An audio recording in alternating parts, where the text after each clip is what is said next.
जैसे कि हम्म, हर एक इंटरव्यू में आपने कहे थे कि हम्म, एम्यूनिशंस एंड आर्म्स के ऊपर बहुत बड़ा, हम्म, बहुत घिनौना एक साजिश जो हम्म, इंटरनेशनली हम थर्ड वर्ल्ड हम्म, कंट्रीज के ऊपर थोपी जा रही है।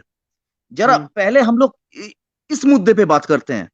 तो ये हाँ, एम्यूनिशंस एंड आर्म्स के ऊपर ये जो मामला है इंटरनेशनली, हर एक country, not only western countries, France है, जर्मनी है, ये सब किस तरीके से भारत को यूज कर रहे हैं। हाँ। देखो, जी। कॉन्स्पिरसी उसमें दो पार्ट है। एक तो जी। I will tell you certain facts, जी। जो कि जो एपेक्स पॉलिटिकल लेवल है, एपेक्स ये एकेडेमिया है, उनको 1955 से 1960 से पता था, पर ओके। उन्होंने पब्लिक को बताया नहीं। Okay. So there is bigger conspiracy there. First part, weapon की कॉन्स्पिरसी क्या है हम्म। कि जो भी हमारे पास इंपोर्टेड वेपन है, जैसे कि जगुआर वॉरप्लेन, मिराज वॉरप्लेन, मिराज 2000, मिराज 4000, और अभी राफेल विल कम, जितने भी इंपोर्टेड वेपन्स है, उसका स्पेयर पार्ट का सप्लाई यदि अमेरिका या फ्रांस या ब्रिटेन रोक दे, हम्म। तो that weapon will become museum with in 2 3 4 months. और थोड़ा क्योंकि खुल के वो बताइए। हमको, हाँ, हाँ, मतलब वो उसमें बहुत प्लेन जो है वो इंटेंशनली इस तरह से डिजाइन किया है हम्म। कि बहुत सारे स्पेयर पार्ट है वो 1 2 5 फ्लाइट के बाद फेंक देने पड़ते हैं। ओके। और उस समय यदि स्पेयर पार्ट अवेलेबल नहीं हुआ, हम्म। तो whole plane will become useless. Okay, तो इसका ये जो मतलब मिलियन। कंट्रीज है, हाँ, तो ये बताइए जो कंट्री बताइए। है वो हमको 1 2 महीने 5 महीने चले उतना ही स्पेयर पार्ट देते हैं। So when the real war starts, we are heavily dependent on them on the spare part, and if they block the supply of spare part, then we are completely helpless. मतलब those weapons will become dysfunctional. Understood. Hmm. एक ये, दूसरा कि बहुत सारे, ये second point है। First point क्या है वो मैं बाद में बताऊंगा, ये सेकंड पॉइंट था। थर्ड पॉइंट क्या है कि many weapons that we have purchased, it is not clear कि एक्टिवेशन कोड उन्होंने दिया है या नहीं। ओके। जैसे कि ये जो हमारे पालगा ये कश्मीर में जनवरी में हमारे 40 सैनिक टेररिस्ट अटैक में मारे गए। पाकिस्तान ने हम्म। हमारे 40 सैनिकों को टेररिस्ट अटैक में मार डाला था जनवरी 2020। बिल्कुल। और उस रिटर्न में बालाघाट पे हमने मिसाइल फेंके, and we killed quite a few of their terrorist. Hmm. तो उसमें जो मिसाइल यूज हुआ था, that missile is called spice 2000 और spice 4000, it is made in Israel. Okay.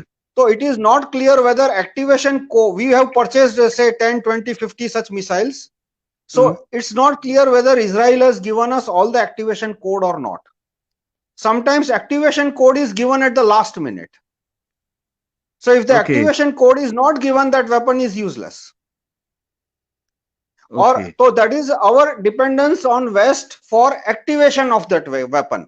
और वो एक्टिवेशन कोड है वो भी लोकेशन स्पेसिफिक होता है, कि मान लो उन्होंने एक्टिवेशन कोड दिया है बालाघाट के ऊपर, so hmm. we cannot use that missile on Lahore or any other place.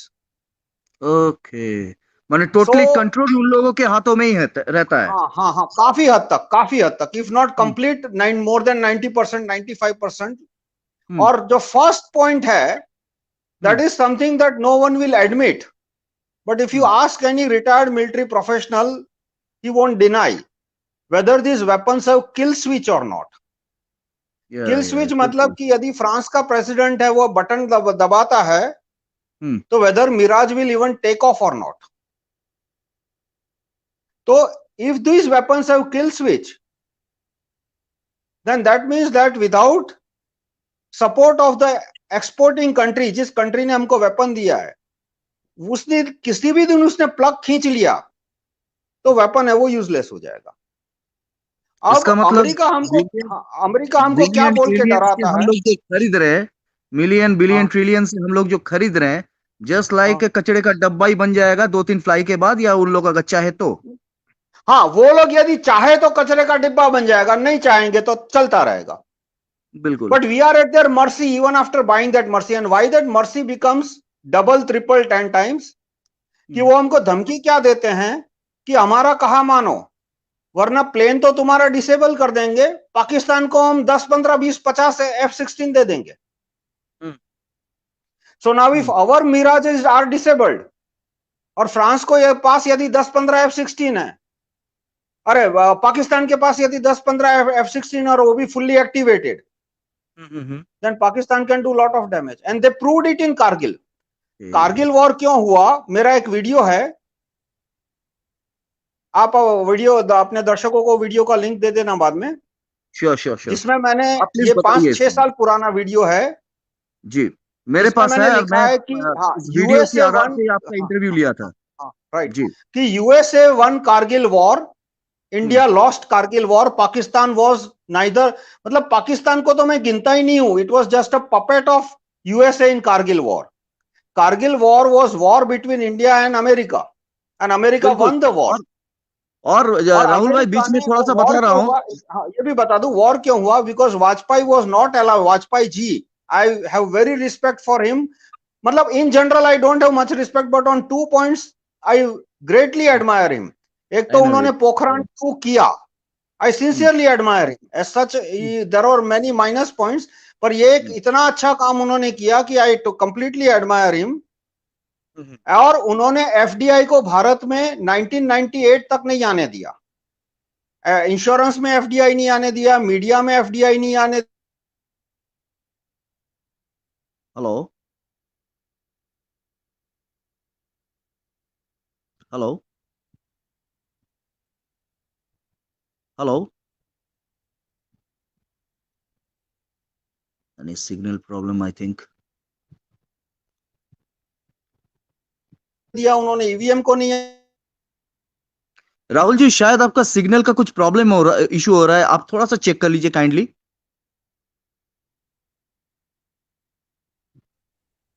Sorry, I am back.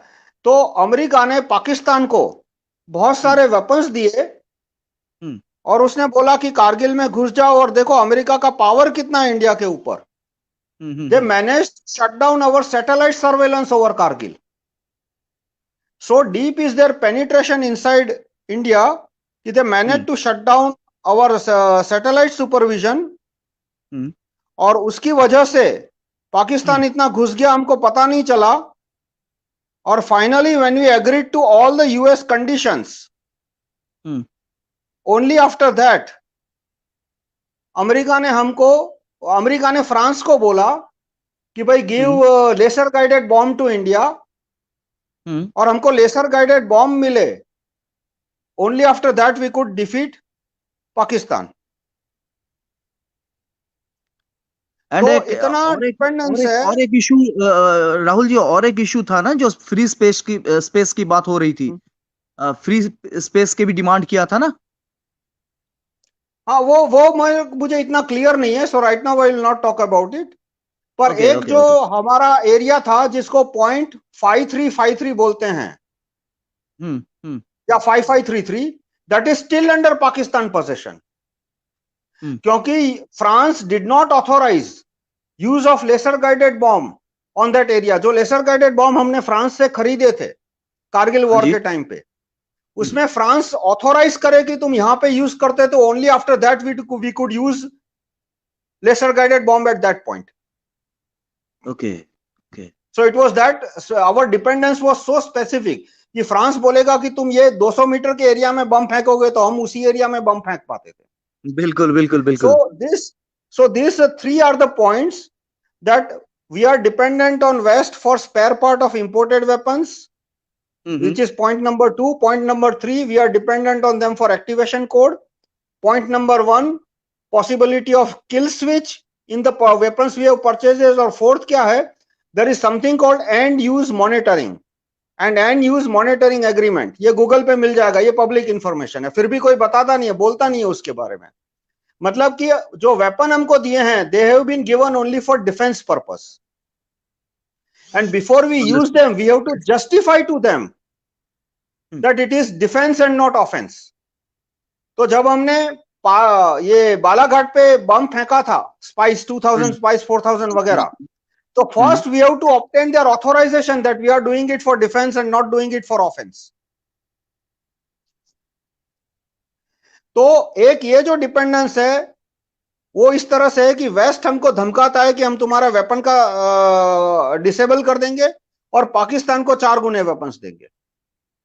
Ji. And therefore the apex leader and apex economic elite of India is highly afraid of US elite. और दूसरा dependence क्या आता है कि we are highly dependent on them for technology, क्योंकि Indian genius technology का manufacturing 1991 में मनमोहन सिंह और पीवीएनआर ने बंद करवा दिया सारा, एक के बाद एक. बिल्कुल. ठीक है.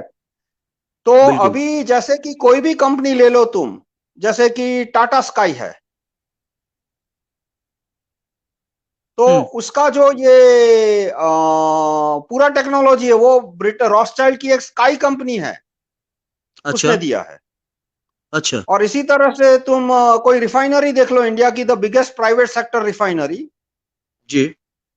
तो some plant has come from Britain, some plant has come from Israel, some generator has come from America जी. And if they stop giving spare part, that whole refinery will become a museum within 2-3 months. So this is how they forced that largest private sector oil company to sell about 20, 25 or maybe 40% of the equity to foreigners. कि उन्होंने जो imported machinery खरीदी थी उसका annual maintenance contract जो होता है AMC और स्पेयर पार्ट का कॉस्ट वो बढ़ता ही गया. So that company had to do more and more debt भी बढ़ता ही गया. फाइनली बैंक्स ने बोला ज्यादा डेट नहीं देंगे, so they had to sell all the equity. Debt उन्होंने वापस रिपे कर दिया. But now 25-30% of that company belongs to foreigners. और अभी जो ऑयल वेल भी भारत ने कंपनियों को दिए, it is given to RIL BP. What is BP? British petroleum. तो 50% of that oil well has gone to BP because the oil well has gone to joint venture called RIL BP, जिसमें British petroleum का 50% share है और RIL में फिर 20-30-40% foreign share है. Okay. So effectively that oil well के ऊपर 60-70, 65%, 70% share है वो फॉरेनर का हो गया. So that way because of weapons, because of our dependence, तो solution क्या है? We should manufacture as many weapons as in India, but it should be 100% made in India, 100% made by Indians. अभी जो government है वो क्या कर रही है कि it is weapon is 100% made in India, but 100% made by Israeli, 100% made by France, 100% made by USA. That is useless. क्योंकि फॉरेनर यदि इंडिया में आके प्लांट बनाता है उसमें वो फॉरेन पार्ट्स यूज करेगा. So any day again the kill switch are with him, the technology is with him, he can shut down technology any day. अच्छा. So राहुल भाई should be, हाँ बोलो. मैं एक छोटा सा सवाल, इतने मैं और डिटेल में आऊंगा, लेकिन इस बीच एक छोटा सा सवाल, जितने भी दर्शक हैं एकदम नोविसली मैं एक सवाल आपसे पूछ रहा हूँ. जैसे कि मैं इस लेवल में सवाल आपसे पूछ रहा हूँ क्योंकि सबको समझ में आए ये बात, ये मामला कितनी गंभीर है, कितनी बहुत आसानी से समझ में आ जाए सबको. जैसे कि ये जो किल स्विच की बात आपने बताया, ये जो कॉन्स्पिरेसीज, एम्यूनिशंस कॉन्स्पिरेसीज की बात जो आपने बताए, इस बारे में इंडियन गवर्नमेंट सालों से, सदियों से विक्टिम होते रहा है. तो इसके बावजूद जाने माने सब कुछ जानने के बाद भी ये यही बार बार क्यों दोहरा रहे हैं? इसकी वजह क्या है? इसकी वजह क्या कहीं ना कहीं इंटरनेशनल ट्रीटी, लीगेसी, ये सब है? तो इंटरनेशनल लीगेसी इस तरह से है कि when India became independent, there is article 147 which says in black and white कि Supreme Court of India will have to accept judgement of Privy Council which is Supreme Court of Britain. ये हमारे article 147 of constitution में black and white में लिखा है. Okay. But that piece of paper we can amend the constitution any day. पर material reality weapon की है. और हुआ क्या कि Rothschild did very clever thing. He invented many pseudo conspiracies to hide the real conspiracy. Okay. Real conspiracy क्या थी कि 1757 का जो प्लासी वॉर था, that East India Company won because East India Company had better cannons. तो रॉथशाइल्ड ने क्या history लिखवाई भारत के लोगों के पास, ब्रिटेन के लोगों के पास, कि ब्रिटेन वन द वॉर, मतलब east India company one the war because people in India were divided. और दूसरा, रॉथशाइल्ड ने बैंकिंग कॉन्स्पिरेसी थियरी बनाई which is a fake conspiracy theory, that Rothschild is controlling the world because of bank. See, Rothschild and Rockefeller, etc., they are controlling the world because of weapons. And Still they have now? better weapons. Yeah, till now, even now. Bank, देखो bank है, pharma company है, that is only 5% of the total control. 95% of the control is coming from weapons. देखो, मैं मान लो कि एक criminal है, वो एक आदमी के पास जाता है, कहता है कि गिव मी 100 रुपीज। हाँ जी। वो आदमी उसको मना कर देता है। Then criminal points a gun at him, मतलब क्रिमिनल है वो उसके कनपट्टी पे बंदूक रखता है और फिर बोलता है प्लीज गिव मी 100 रुपीज, और वो आदमी सीधा उसको 100 रुपया दे देता है। तो अब कुछ लोग क्या बोलेंगे कि देखो दूसरी बार उसने प्लीज वर्ड बोला ना, उसकी वजह से 100 रुपया दिया। बिल्कुल बिल्कुल। और they will hide the fact कि उसने कनपट्टी पे बंदूक रखी थी। हाँ। तो ये जो बैंकिंग सिस्टम है, फार्मा कंपनीज है, they all adapt to only that please word, 5% of इट। The real 95% is weapon. हम क्यों उनकी फार्मा कंपनी को भगा नहीं देते, हम क्यों उनके बैंक को भगा नहीं देते? सही। क्योंकि वो वेपन लेके खड़ा है पीछे। हमने उसके बैंक को भगाया, वो वेपन ले, वो पाकिस्तान को डबल वेपन दे देगा। Why are we allowing foreign companies? Why are we allowing foreign pharma companies? Why are we allowing foreign media companies? Vajpayee ने मीडिया कंपनी को मैं एफडीआई नहीं आने दिया था, लेकिन जब कारगिल के द्वारा पाकिस्तान घुस गया भारत में, तो Vajpayee agreed to allow insurance companies in India. Vajpayee agreed in 2002 to allow FDI in print media and television media. पर वो एग्री क्यों किया? वेपन की वजह से। Now somebody can point at some institutes like say Bill Gates investment in some PBHI name company, public health company, something like that. It's based in Gandhinagar. Okay. But question is that why is government of India allowing that? Because of weapons. मतलब Bill Gates is indirectly owning many weapons. Bill Gates has many software companies which manufacture Exactly. This is important weapon name. software. This is important name. Very very important name. Please. Bill Gate का Microsoft है, वो actually उसका 5 star hotel के पास का पान का गल्ला है।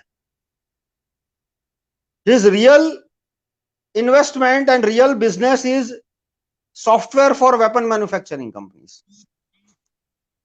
And it is based on that he has forced governments of the world to allow access to health policies. तो बहुत सारे रॉथस्चाइल्ड, वो फेक कॉन्स्पिरेसी थियरी क्या बन गई है, that Bill Gates' power is because he controls stake in some public health policy company or this health policy company or this pharma company, but actual power is coming from weapons of Rothschild, Rockefeller, George Soros, Bill Gates, everyone. वो जो America के about 2000 families है, they jointly run the weapon companies, जैसे Lockheed है, बहुत सारे weapons companies है जी, and through weapon companies they force the elite as well as the PMCM level people. Okay. But they run the false conspiracy theory कि control उनका bank की वजह से. So what happens that activist India will keep chasing the bank, they will keep chasing pharma company and they end up completely, और वो weapon company है वो उनके रडार में से ही निकल जाती है भारत के एक्टिविस्ट से. अब भारत के किसी भी एक्टिविस्ट को पूछोगे तो वो बोलेगा WHO, WTO, world bank, but he will not, उसको ये पता ही नहीं है कि कंट्रोल लॉकहीड की वजह से है. It is not because of WTO की बात हमको क्यों माननी पड़ी है, क्योंकि उसके पीछे लॉकहीड है, उसके पीछे वेपन कंपनी है लाइक लॉकहीड. हाँ, वो मैं बोलता हूँ ना कि उसने जो बंदूक, उस आदमी ने बंदूक रखी कनपट्टी पे, पर वो बंदूक है उसने पर्दे के पीछे रखी है. बिल्कुल. मेरे पीछे मान लो एक पर्दा है और पर्दे के पीछे क्रिमिनल ने बंदूक रखी है, और क्रिमिनल का आदमी आके बोलता है Rahul Mehta please give me 100 rupees. अब होता क्या, एक्टिविस्ट को वो आदमी दिखता है, उसका प्लीज वर्ड दिखता है, पर वो पीछे के जो बंदूक रखी है रॉकफेलर ने वो नहीं दिखती. बिल्कुल. And then some people get misguided कि देखो ये बैंक की वजह से हो रहा है, ये फार्मा कंपनी की वजह से हो रहा है, but they are only, they don't have any control. Pharma company does not have weapon, bank does not have weapon. और ये पूरा वेपन का कॉन्स्पिरेसी कैसे हाइड हो गया, actually I don't call it a conspiracy, खुलेआम चल रहा था. पूरी ईस्ट इंडिया कंपनी का जो ट्रेड बेस था, it was built on top of weapons. बाद में उसने प्लासी वॉर में जो हराया, उसका कारण भी वेपन्स था कि Robert Clive had better cannons. और वो सब उसने हाइड कैसे कर दिया कि उसने एक एकदम बकवास थियरी निकाली कि people of Britain are winning because they have better political culture, because Indians are not united. पर यह बात उसने दबा दी कि because Britain has better weapon and Britain has better weapon because of jury system in Britain. और बाद में वेपन्स और इंप्रूव हो गए क्योंकि अमेरिका में ज्यूरी सिस्टम के साथ राइट टू रिकॉल आया, रेफरेंडम आया, मल्टी इलेक्शन आया। So their weapon quality vastly improved. 1850 के बाद अधिकतर वेपन्स जो यूके ने बनाए, they were originally made in USA. Okay. By 1850 USA was making far better weapons than UK. तो अभी भी वही चलता आ रहा है कि why our soldiers lost 1857 revolution war, क्योंकि Rothschild had better Enfield rifle. Rothschild के पास जो एनफील्ड राइफल थी, उस क्वालिटी की राइफल दुनिया में किसी के पास नहीं थी। फ्रांस के पास नहीं थी, रशिया के पास नहीं थी। Why Ahmad Shah Abdali won in Panipat war? Because Russia provided him quite a decent cannon, not very good cannons, but quite decent cannons. तो वो सारा हिस्ट्री है हमारे जो पेड हिस्टोरियंस है इंडिया के, Romila Thapar and people like that, उन्होंने वो सारा हिस्ट्री जो वेपन का हिस्ट्री है वो टेक्स्ट बुक में से फाड़ के फेंक दिया। तो आज आप किसी भी एमए इन हिस्ट्री को बोलोगे he does not know W of weapons, उसको वेपन्स का स्पेलिंग भी नहीं आता। वो बस इधर उधर की बात करता रहेगा, किस्सा कहानियां कि इधर वो हुआ था, इधर वो हुआ था। जैसे somebody gave me the cause कि प्लासी के वॉर में क्या हुआ था कि बारिश आई थी और उसकी वजह से ये सिराजुद्दौला का जो तोप का गोला था वो भीग गया। तो मैंने कहा कि भाई हाँ, पर नहीं, पर ऐसा नहीं है कि सारे तोप के गोले गीले हो जाएंगे, क्योंकि ऊपर का पार्ट। और दूसरा कि हिस्ट्री मतलब जो नेचर है या लक है, it will not favour Britishers all the time. Robert Clive one about 50 war after that. और बहुत सारे केस में तो क्या हुआ कि people stop, did not fight because of his superior weapons. इसी तरह से अलेक्जेंडर का था, Alexander one because he had superior weapons. वो बहुत सारे इंडियन सोर्सेस में मेंशन किया है कि ही हैज मिलिट्री एडवांटेजेस, और वो मिलिट्री एडवांटेजेस क्या है वो भी मेंशन किया है। पर वो बाद में जो इंडियन हिस्टोरियंस थे उन्होंने वो चैप्टर ही पूरा गायब कर दिया। So Indian historians wanted to hide the fact that India has inferior weapons so that activist India never think about weapons. तो ये एक दूसरी बड़ी कॉन्स्पिरेसी है कि who paid Indian historians to hide this fact कि in past India had inferior weapons and so India lost, and today India is losing